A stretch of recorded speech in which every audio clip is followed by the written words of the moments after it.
Hello again, this is Sarge answering another question I get constantly on some of my grips, the wood grips especially. We're going to tell you what you need to do when you first get your grips in the mail, especially if you're in places that are dry like Arizona, states like that. There's some important things you need to do to check your grips. It'll give you a lifetime of fun and no pain. Okay, when you first get your grips, I'm in Kansas City, so the humidity level here is pretty high. When you first get them, especially if you're in Arizona, this is your best friend. I don't know how close you can see that. It's called a rat tail file or a bastard file. If you're in a dry place like Arizona, the higher elevations, New Mexico, things like that, this will save you a lot of frustration with wood grips, whether they're mine or whether they're anybody else's. Wood, as a natural product, has a moisture level. I try to get mine around 8% as a block before I even cut into it to make grips, and that takes a lot of time. Some people aren't that patient. They'll sell you a set of grips that are made from what we in the woodworking business call green wood, which means it's got a real high moisture content. Well, what happens with that, and I just got done making a snakeskin video, so I'm just going to use these as illustrations. What happens in that wood, if it's wet and you live in a drier place or any place that's drier than where they were made, that wood's going to shrink, okay, and it's going to contract all over. And where it shows up first is when you try and put this on your pistol, all of a sudden this bottom and top bushing hole aren't over your bushings, and you'll say, oh, you know, it's missing it by 1/32 of an inch or so. What happened? Well, that's what's happening. The wood itself is drying out, and it's actually making your grip shrink. That's why it's important to use lower moisture content wood to begin with as a fabricator on my end. But even doing that, if they go to Arizona, a place that's dry, low humidity, they're going to shrink just a little bit.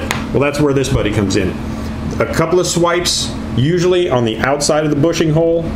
It's just, you know, this is a file, so you can imagine it just takes a little bit to take that off. And only just a couple of light swipes. You don't want to go whole hog on this because these things are rough enough that they'll change the bushing hole size real quick. Just a light swipe or two down through the bushing hole. If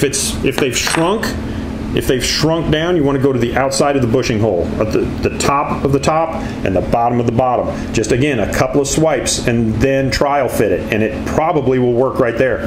If the wood's dry to begin with, and even if they do shrink, we're talking about maybe a 1/64 of an inch. If it's wet wood, I've seen those things shrink, my goodness, over a 1/16 of an inch, make the grips totally unusable. So again, this is your buddy.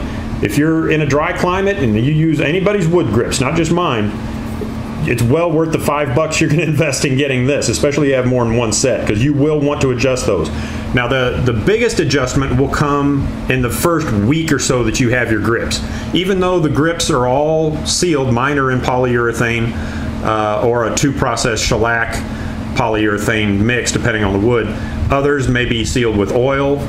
Whatever it is, even though they're protected and fully covered, they will adapt to the humidity level over time.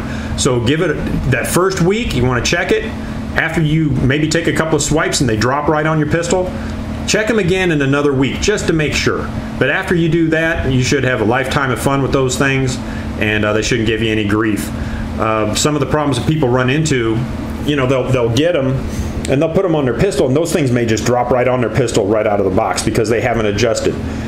But they'll never check them again, and pretty soon what they may notice is there may be a crack around these bushings because, you know, those are shrinking, and they put a lot of stress on the wood at the top and the bottom, and that may just split a little bit. So the best thing you can do, put them on there. After a couple of days, check them. If they're getting tight, a couple of swipes in each hole, put them back on there. Another week, 2 weeks, check them again. If you check them twice and you adjust them twice, I'm 99% sure that's all you're going to need.